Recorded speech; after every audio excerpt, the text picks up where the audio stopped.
नमस्कार जय हिंद साथियों।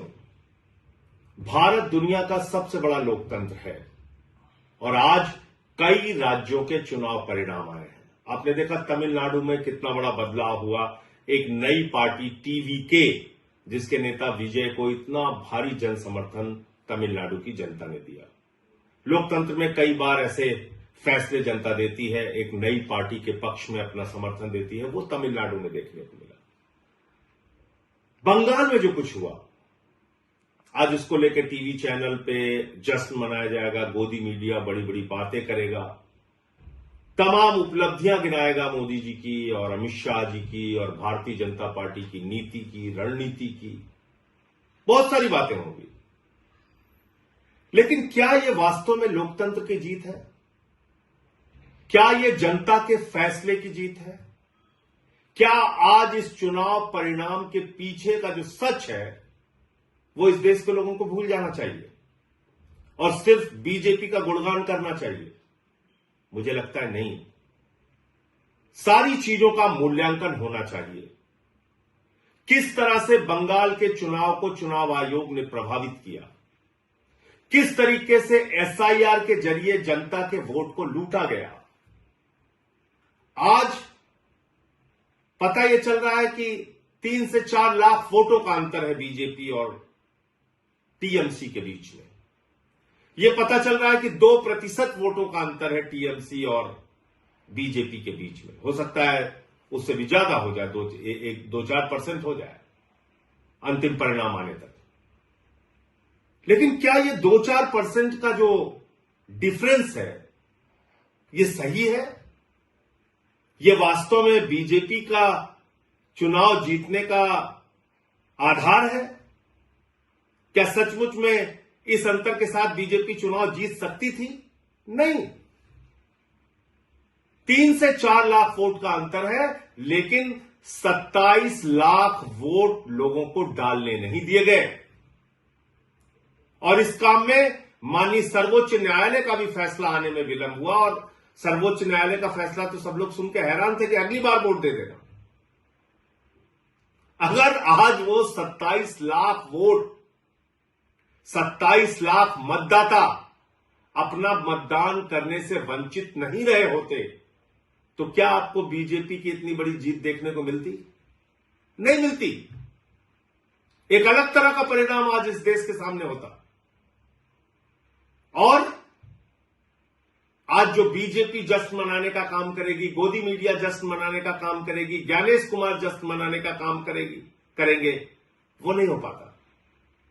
लेकिन दुर्भाग्य से एसआईआर के जरिए लाखों मतदाता, 27 लाख मतदाताओं को वोट के अधिकार से वंचित कर दिया गया। तो ये जो बंगाल की जीत है भारतीय जनता पार्टी की, दरअसल ये लूट तंत्र की जीत है, लोकतंत्र की जीत नहीं है। कितनी गंदी भाषा का प्रयोग किया गया चुनाव में, प्रधानमंत्री के द्वारा, गृह मंत्री के द्वारा, बीजेपी के नेताओं के द्वारा। चलिए वो चुनाव का एक पक्ष है। किस तरह से वहां पे केंद्रीय सुरक्षा बलों का इस्तेमाल किया गया, लगभग 2.5 लाख सुरक्षा बलों का वहां पर इन्फोर्समेंट किया गया, डिप्लॉयमेंट किया गया। 2.5 लाख सुरक्षा बल लगाए गए। कल्पना कीजिए, अमेरिका ईरान से लड़ने के लिए 50,000 सैनिकों का इस्तेमाल करता है और भारत की मोदी जी की सरकार ममता बनर्जी से लड़ने के लिए 2.5 लाख सैनिकों का इस्तेमाल करती है। इतनी बड़ी दुश्मनी ये निभाई जा रही है। फिर इस चुनाव में यह भी प्रश्न उठता है कि किस तरह से विपक्ष के जो नेता थे, कांग्रेस पार्टी जो थी, राहुल गांधी जो थे, वो जाके वहां पे ममता बनर्जी को ही टारगेट कर रहे थे। 3 से 4% वोट उन लोगों ने भी काटा। वो एक अलग प्रकार का सवाल है। लेकिन इसमें आज टीएमसी की हार हो गई, ममता बनर्जी की हार हो गई और लोकतंत्र की जीत हो गई, ऐसा नहीं है। सच्चाई को छिपाया नहीं जा सकता।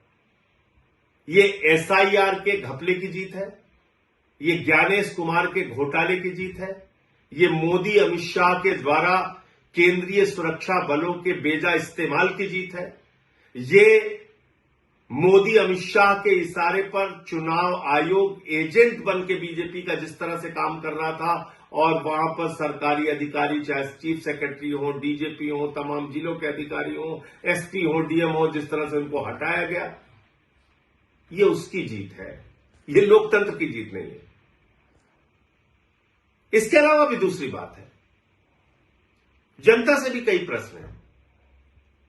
अब जैसे दिल्ली का चुनाव हुआ, दिल्ली के चुनाव में आम आदमी पार्टी ने जो वादे किए पूरा किया, उससे ज्यादा काम करके दिखाया। लेकिन अगर आपको प्रधानमंत्री के 2,500 देने के झूठे वादे पर यकीन था, तो इसमें गलती आम आदमी पार्टी और केजरीवाल की नहीं थी।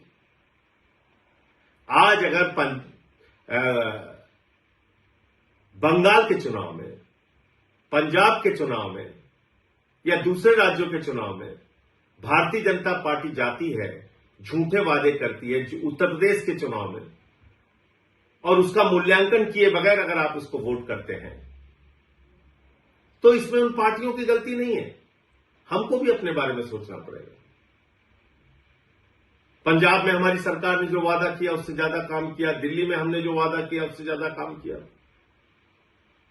लेकिन मोदी जी झाल मुड़ी खा के चुनाव जीत रहे हैं, झूठे वादे करके चुनाव जीत रहे, कह रहे 3,000 रुपए देंगे। दिल्ली में महिलाओं को 2,500 नहीं दिया, बंगाल में जाके कह रहे 3,000 रुपए देंगे। उनकी नफरत की राजनीति पे अगर आपको गुस्सा नहीं आता, अगर 993 रुपए सिलेंडर का दाम बढ़ जाता है उस पर गुस्सा नहीं आता, चुनाव ठीक खत्म होता है उसके तुरंत बाद, और हम लोग कह रहे थे कि निश्चित रूप से गैस के दाम बढ़ेंगे, 261 रुपए 5 किलो के सिलेंडर का दाम बढ़ गया, अब पेट्रोल डीजल के भी दाम बढ़ेंगे।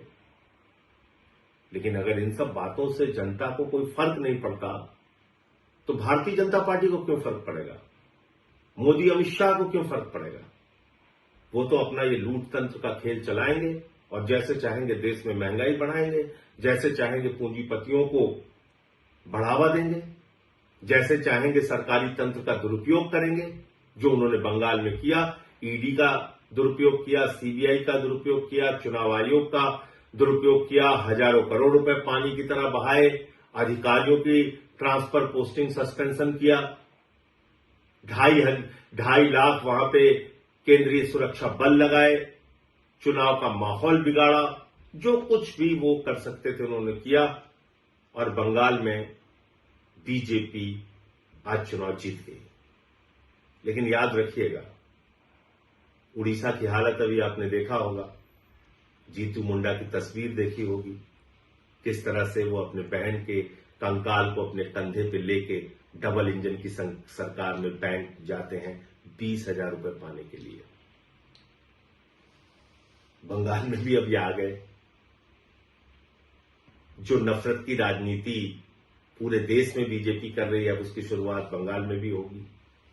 बिहार में भी इन्होंने नीतीश कुमार जी को हटा दिया, वहां सम्राट चौधरी आ गए, वहां भी अब वही सब खेल होगा। इन सब के पीछे आपके मुद्दे कहां हैं?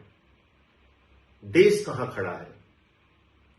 अगर आपको इस बात पे गुस्सा नहीं आता कि ट्रंप भारत के प्रधानमंत्री को हर दिन अपमानित करता है, भारत को अपमानित करता है, भारत को नरक कहता है, लेकिन प्रधानमंत्री कुछ नहीं बोलते, अगर आपको इस बात पे भी गुस्सा नहीं आता कि देश का एक हिस्सा मणिपुर जल रहा है और प्रधानमंत्री खामोश है, पड़ोसी राज्यों से भारत के प्रधानमंत्री के रिश्ते अच्छे नहीं हैं, महंगाई देश में चरम पर है, बेरोजगारी चरम पर है, किसानों की आमदनी दोगुना करने की बात पूरी तरीके से झूठी साबित हुई, काला धन लाने की बात झूठी साबित हुई, और अगर आपको इन सारी बातों पे गुस्सा नहीं आता और राज्य दर राज्य इस तरह से लोकतंत्र को लूट तंत्र में बदलकर चुनाव जीतने का बीजेपी का अभियान जारी रहेगा और हम और आप खामोश बैठे रहेंगे, तो याद रखिएगा, बीजेपी तो अपना रास्ता तय कर रही है, लेकिन लोकतंत्र का इतिहास जब लिखा जाएगा तो उसमें हमको भी कभी माफ नहीं किया जाएगा। जय हिंद।